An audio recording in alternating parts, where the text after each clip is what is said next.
Buenas tardes, mis queridos alumnos. ¿Cómo están? ¿Están bien? Espero que sim. Sejam bem-vindos a mais uma classe de espanhol. Vamos juntos estudar, vale? Então, meus queridos, vamos para mais uma aula de espanhol da semana, certo? E hoje nós vamos trabalhar com a correção da atividade da semana passada, lembram? Que nós estudamos sobre interjeições, isso mesmo, que são aquelas palavras que expressam um sentimento forte de dor, alegria, ânimo, desânimo, certo? E aí nós vimos algumas dessas interjeições e vimos que elas podem ser próprias ou impróprias. Então, as interjeições próprias são aquelas que participam apenas dessa classe gramatical. Elas são apenas interjeições, tá?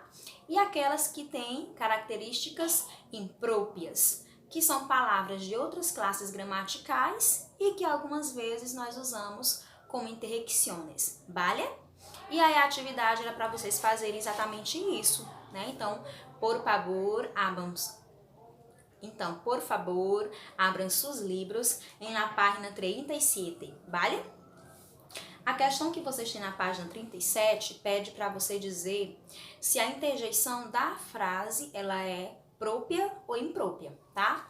Então, lembrando que as interjeições elas vão vir entre signos de pontuação, signos de exclamação, né, que são os pontos de exclamação, certo? E aqui aparecem nas frases. Eu pedi que vocês circulassem antes para facilitar a caracterização que vocês irão fazer, tá? Então, por exemplo, na letra A, ele já começa assim, ai.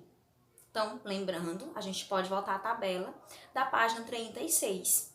E esse ai é uma interjeição para expressar um sentimento de dor. Então, o ai, ele tem características próprias, tá? Ele funciona apenas como interjeição mesmo. Socorro! Se ahoga um anciano. Então, ele está pedindo socorro. Essa palavra socorro, ela pode ser usada em outro momento, em outra classe gramatical. Mas aqui ela foi empregada como interjeição. Então, aqui ela é imprópria, vale? Na outra frase, bravo! Este bailarino é genial. Então, bravo, esse bailarino é genial. Então, quando eu digo bravo, bravo em espanhol, eu estou usando uma interjeição para expressar a minha admiração. Então, aqui, essa palavra, ela pode ser usada em outras classes gramaticais com outro sentido. Então, por isso, ela é imprópria, vale? Oh, que susto me ha dado você! Então, aqui eu tenho uma interjeição para expressar espanto. Oh, que susto que você me deu, né? Então, aqui eu tenho também uma interjeição própria, porque esse o, ele é apenas interjeição, vale? Bah, tendrá todavia $1 milhão a salvo. Então, ele está dizendo que está contente, porque ele vai ter sempre milhões de dólares a salvo. Então, aí eu tenho bah, e é uma interjeição própria, que só funciona como interjeição mesmo, tá? Na outra frase eu tenho, Dios mío, que suerte hemos tenido. Então, meu Deus, que sorte que nós tivemos, né? Então, esse Dios mío, ele é uma interjeição aqui, né? Para expressar essa admiração. Mas é imprópria. Por quê? Porque Deus é de outra classe gramatical e mío também. Então, aqui eles estão juntos para expressar esse sentimento. Então, funcionando como interjeição, mas eles são de outra classe gramatical. Então, por isso, imprópria, vale? Segunda questão, vocês iam numerar a tabela, a segunda coluna, de acordo com a primeira, com os significados das interjeições, vale? Então, eu vou corrigir com vocês rapidinho, dizendo como que ficou a ordem, certo? Por exemplo, o que é advertência e saludo? Quem é esse? Ei. Por quê? Pensa aí, você viu alguém na rua e falou, ei! E os mexicanos, eles falam muito esse ei para falar com alguém, para saudar alguém. Ou então mesmo para chamar atenção. Ei, venha cá, né? Então aí eu tenho como saludo e advertência. Fascinação e admiração. Qual é a interjeição que expressa isso? Então, fascinação e admiração é expressa pela palavra guay. Isso, e eles usam muito, é uma expressão muito idiomática, esse guai. Asco ou desagrado, quando é que eu uso para expressar algo que eu não gostei? Puar, puar. Esse puar, ele é usado mais na Espanha, tá? E então ele é uma interjecção que é muito utilizada lá, então é uma expressão idiomática. Próximo, assombro e admiração. Oh, que no caso em espanhol é oh, vale? Desceu, para expressar desceu, ojalá. E aí eu dei o exemplo na aula anterior, ojalá Deus te bendiga, né? Que Deus te abençoe. Então, ojalá é um desejo, tá? Um desejo bom. Saludo e bem-vindo. Esse saludo e bem-vindo, que é para me saudar e dizer bem-vindo, é o olá. Dolor, ai, né? Esse é bem fácil. Rechaço, desaprovação ou surpresa, ei. Esse é usado para essas três funções, tá? Serve para expressar prisa, qual é? Ala. Assombro, surpresa ou prazer, a. Então esse a pode ser assombro ou surpresa, certo? Corrigida la atividade, vamos para o contenido novo. Los artículos. Isso mesmo, os artigos. Tenho certeza que vocês conhecem os artigos na língua portuguesa, que são aquelas palavras que nós utilizamos antes do substantivo para defini-lo ou indefini-lo. E eles também caracterizam o gênero do substantivo, certo? Então, por exemplo, na frase, a casa é bonita. O artigo é a letra a palavra a. Por quê? Porque ela está se relacionando à palavra casa, está definindo e está identificando o gênero também, tá? Se fosse prédio no lugar de casa, o prédio é bonito. Então, aí, como o prédio é um substantivo masculino, o artigo faz essa função de caracterizar esse gênero, certo? Então, lá no livro de vocês, na página 38, disse assim: el artículo es una partícula variable que tiene función principal de determinar el género y la extensión de un nombre a que va antepuesto. Então, a função principal do artigo é determinar o gênero e a extensão do substantivo que ele foi anteposto, que ele foi colocado antes, certo? Então, lá no livro de vocês, nós temos duas divisões, os artículos definidos e os indefinidos, vale? Então, os artículos definidos, como o nome já está dizendo, definido, eles vão definir um substantivo e definir ele com mais precisão. Então, quando eu digo a casa é bonita, eu digo para você, supõe-se que vocês saibam de qual casa que eu estou falando, que eu esteja mostrando, que eu esteja apontando, mas que vocês saibam que casa é essa.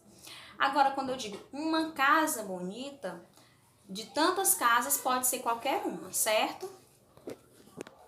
Então, como eles definem o substantivo, em espanhol eles também fazem esse mesmo papel, de definir ou indefinir o substantivo, tá? Então, eu trouxe para vocês, primeiro, os definidos, tá? Vamos olhar aqui os definidos. Nós temos na língua espanhola, como artigo definido, o el, que significa o. Então, por exemplo, na frase o gato, como é que eu vou escrever em espanhol, professora? El gato, tá? O cachorro, el perro, que vocês estão definindo com precisão. Vocês sabem qual é o gato e qual é o cachorro, certo? Isso se for apenas um gato ou um cachorro, no singular. El gato, el perro, vale? Se for apenas um, então aqui, por isso que ele é variável, ele é variável, ele vai variar em gênero e número, singular e plural. Agora, se você quer dizer os gatos, aí nós vamos usar los gatos, los perros, que é os da língua portuguesa, tá? Então, aqui, el significa o e los significa os, tá? Vale? Então, el padre de Juan es guapo. O pai do Juan é bonito, certo? Então, se fosse, no caso aqui, os pais dos alunos do 6º ano. Los padres de los alumnos son guapos. Então, os pais dos alunos são bonitos, certo? Então, variou em gênero, masculino, a gente está vendo aqui, e número singular e plural. Esses aqui são os definidos e a gente usa antes de substantivos masculinos, certo? Mas nós também temos os femininos, tá? Então, quando eu digo a casa é bela, em português, como que vai ficar em espanhol? La casa es bella. Então, para usar o a em espanhol, eu uso la. La casa es bella. La madre de María es guapa. A mãe de Maria é linda, é bela, é bonita, certo?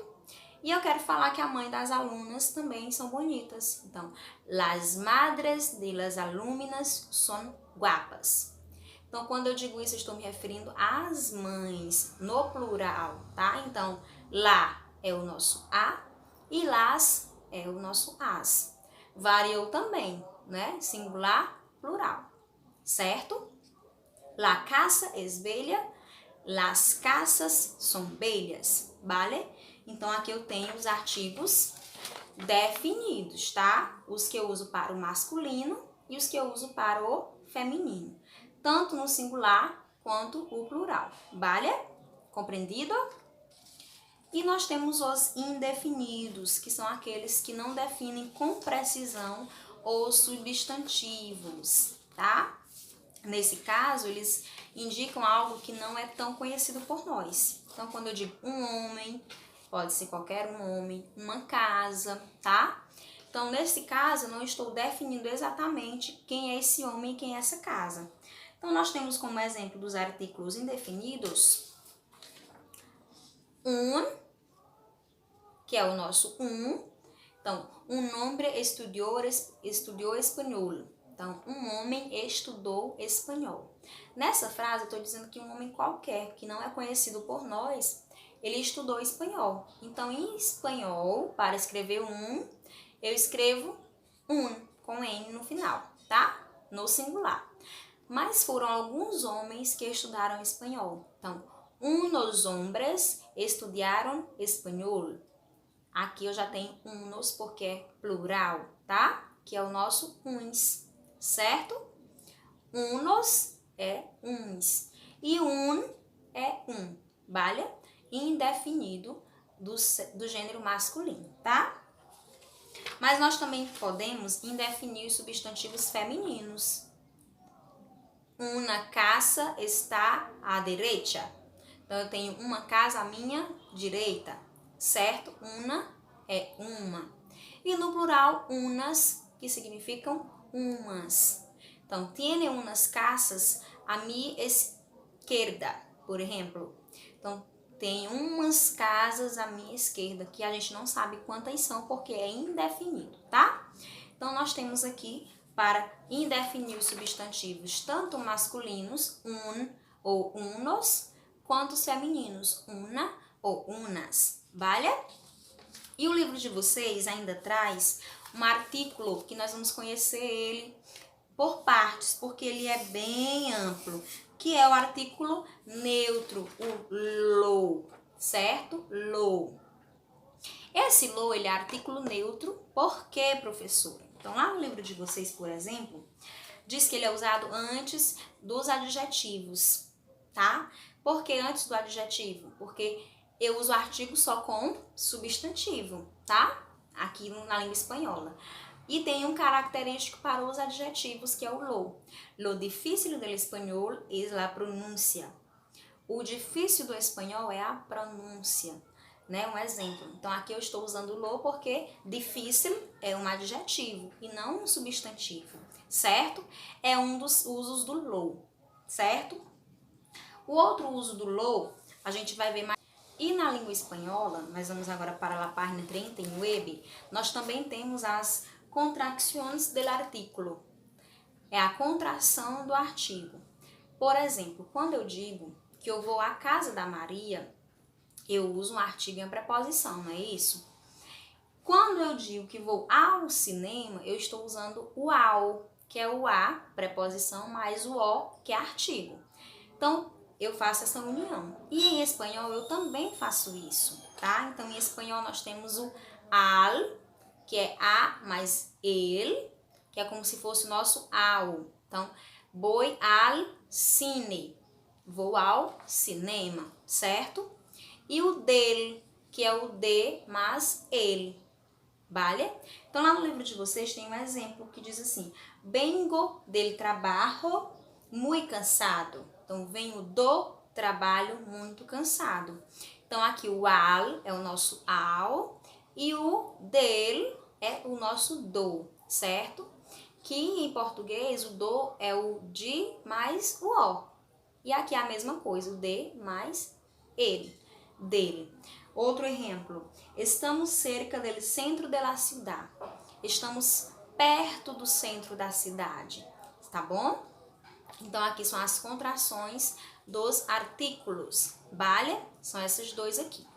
O outro caso que é apresentado no livro de vocês é o uso do el, mas aqui usado para representar um substantivo diferente, tá? Então, por exemplo, água. Em espanhol, a gente não diz la água, a gente diz el água. Por quê, professora? Porque água já começa com a letra A. Então, vai ficar dois sons, um junto do outro. Então, se a palavra seguinte começar com a letra A ou começar com HA, a gente usa o el água. Lá no livro de vocês cita el água, el alma, el águila e el hada. São os exemplos que nós usamos o el, mesmo o substantivo sendo feminino, certo? E agora nós vamos para a atividade. Então, a nossa atividade, o que é que nós vamos fazer? Nós vamos completar as frases com os artículos provenientes, que são os convenientes nas frases, certo? Corretamente. Então, por exemplo, vamos lá responder a letra A juntos. Dias soleados, juego en el patio con amigos del colegio. Então, quando eu digo dias soleados, são dias que estão mais sombreados, que o sol não está tão quente. Então, esses dias, eles são definidos ou indefinidos? São qualquer dia ou é um dia específico? São dias específicos, dias que não fazem tanto sol. Então, eu vou usar los. Los por quê? Porque dias ensoleados são dias específicos, está no plural, e dias em espanhol é o substantivo masculino, né? Então, los días soleados, juego en el patio con amigos del colegio. São qualquer amigos? Quaisquer amigos? Não, são os amigos do colégio. Então, tem um amigo definido aí, né? Então, amigos, substantivo masculino no plural. Então, eu vou completar com los. Então, como que vai ficar a frase? Los días soleados, juego en el patio con los amigos del colegio, vale? E você vai fazer isso com os demais, tá? Tanto na primeira, quanto na segunda e na terceira questão. A terceira, vocês vão usar a contracción del artículo, al ou del, vale? Esta foi a nossa classe. Gracias por tu atención. Buena tarea, buenos estudios. Beijos. Então, estou aqui de novo para a gente estudar o nosso vocabulário, tá? O nosso vocabulário hoje é sobre família. Então, nós vamos conhecer as partes da família, como nós chamamos os nossos familiares em espanhol, tá bom? Então, por isso, agora vocês vão ver as imagens. Hola, soy María. Os voy a presentar a mi familia.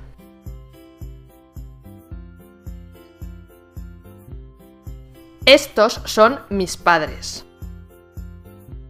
Mi madre se llama Ana y mi padre se llama José.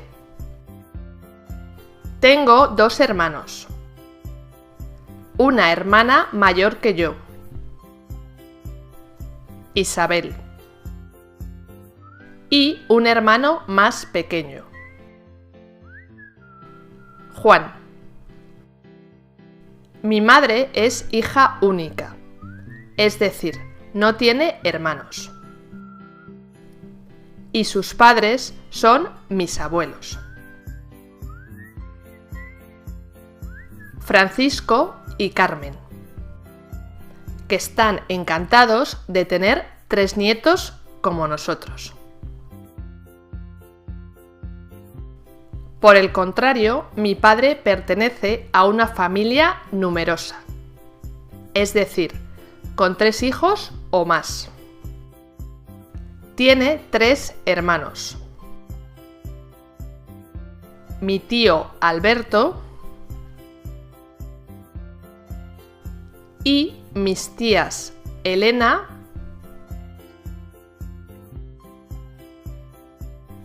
y Sofía. Su madre, mi abuela Esther, está viuda desde que hace 5 años falleció mi abuelo Miguel.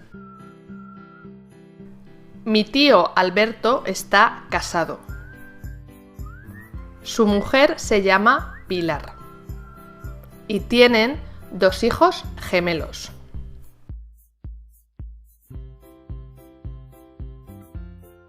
Mis primos Jorge y Javier se parecen tanto que es difícil distinguirlos. Mi tía Elena está soltera, aunque vive con su pareja. Ángel. Tienen una hija adoptada.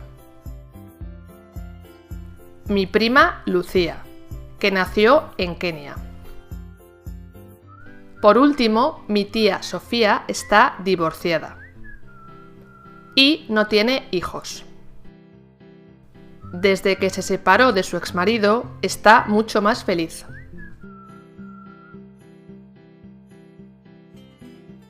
Ella siempre dice que yo soy su sobrina favorita.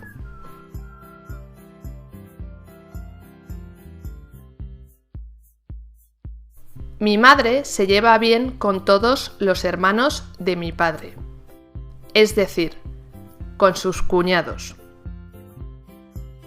También tiene buena relación con su madre, es decir, con su suegra. A mi abuela paterna le caen muy bien todas las parejas de sus hijos, tanto sus nueras, las mujeres de sus hijos, como su yerno, la pareja de su hija. Mi padre también se lleva bien con su suegra, mi abuela materna, pero tiene una relación difícil con mi abuelo Francisco, su suegro.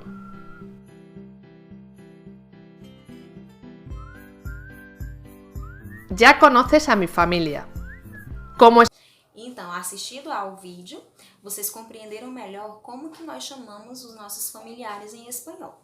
E espero que vocês tenham repetido para trabalhar a parte oral, certo? A compreensão de oralidade de vocês também. E aí, após assistir a aula, vocês vão realizar a atividade de interatividade, onde vocês vão responder uma charadinha sobre os familiares, certo? Uma cruzadinha e em seguida uma compreensão leitora de um cartaz, beleza? Todos vocês devem responder em língua espanhola, certo? Obrigada pela atenção de vocês. Qualquer dúvida, podem perguntar, estou à disposição. Graças, beijos.